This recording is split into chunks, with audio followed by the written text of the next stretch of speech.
Hello guys, sa mga naghahanap ng murang pabahay, like hindi lalampas ng 3,000, meron tayong pasinaya. And sa video na to is ilalagay ko yung computation, monthly amortization, ano yung requirements.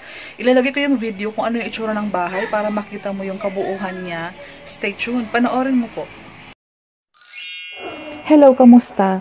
Dahil gusto mong malaman kung magkano ang presyo ng Pasinaya Homes, ito ay nagkakahalaga ng 580,000 pesos.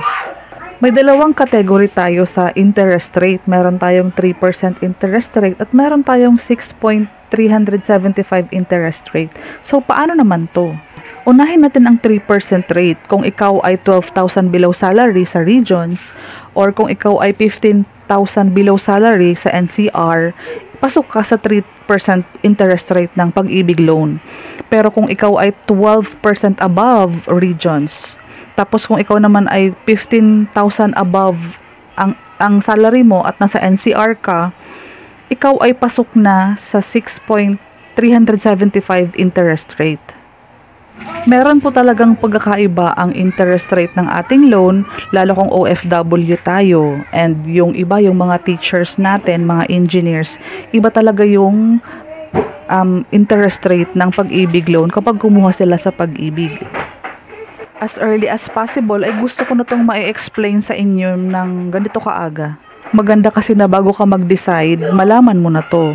So, ang next question natin, kung sa 3% interest rate na may 12,000 salary below, pasok ka sa 2,866 per month or yung monthly amortization mo for 30 years loan yun. Kasama na dyan ang MRI at ang fire insurance. So again, 3% interest rate ka kapag nasa left side ka. Itong left side na to.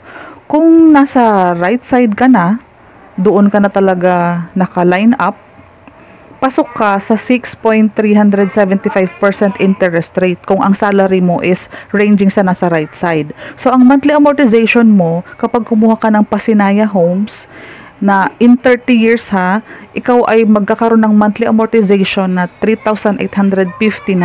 Inclusion yan, yung MRI and yung fire insurance na din.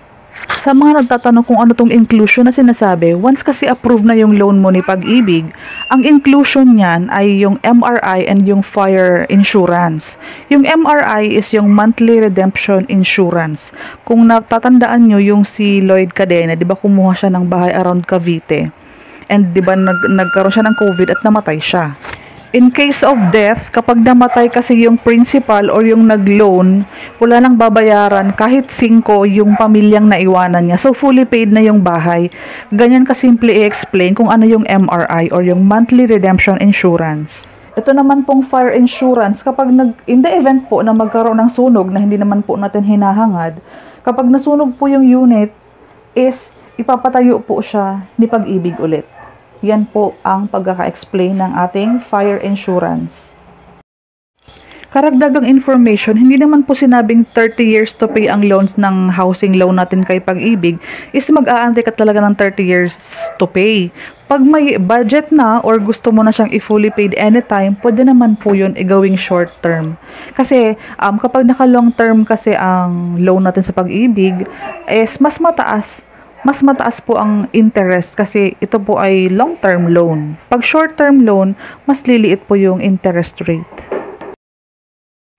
Kapag nakapag-decide na kayo na mag-apply kayo ng Pag-ibig loan at kumuha kayo ng Pasinaya Homes, ito po ang mga requirements. Dapat po regular employee ka kasi kailangan natin ng payslip. Ito po, Certificate of Employment, payslip, proof of billing or yung may address mo kasi magpapadala yan sila ng sulat sa bahay mo. TIN ID, kailangan, BIR, ibang IDs kailangan mong mag-prepare. Kailangan mo din maglagay ng pictures and kailangan mo ng birth certificate, marriage contract kung married ka na. Wala kang ibang ibibigay na down payment, 10,000 lang para yan sa processing fee, para yan sa Meralco mo at sa tubig mo para pag lumipat ka, ready na siya. And kailangan mo lang ng 24 months na yung contribution mo sa Pag-ibig or yung ISAB, kailangan natin yun. Mga sir, mga madam, by December 2020, open na kami for reservation ng Pasinaya. kung decided ka na, please mag-ipon ka na po ng mga requirements and mag-schedule na tayo ng tripping.